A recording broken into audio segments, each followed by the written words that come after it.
一场的大火，阁烧到一个家庭起角落，一家口仔3地6个人，2个人走有出来，4个人消失伫个火窟。其中这2个孙仔读国小，查甫孙5年的，查某孙仔3年的，2个囡仔拢真捌代志，伫学校的表现真优秀，甲同学嘛斗阵甲真和睦。其中这个9岁小女童，这个月轮值做班长，无来学校，同学拢咧问班长哪会无来咧？导师暂时也毋敢甲同学讲这个歹消息。啊，这囡仔的阿伯，也就是厝主的大汉后生，赶到位，温伫咧涂骹，哭到无声。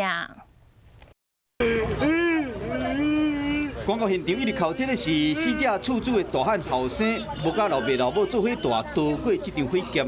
因为面对老爸小弟甲2个孙仔纵身火窟，真悲伤。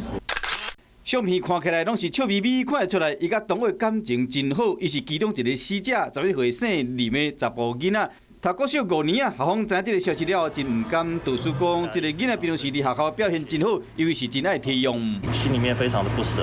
另外一个死者是读3年的9岁姓林的查某囡仔，个性开朗，伫学校表现同款优秀，甲阿兄的感情真好。这个月轮值做班长，上课时无看人，同学伫问讲人哪会无来，导师是真艰苦。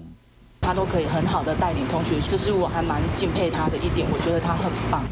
厝边听到不幸的消息，赶到现场去关心，唔敢搁定惊，因为这场恶火唔但夺走2个囡仔性命，同时未负多生的囡仔老爸，甲因阿公拢纵身火困。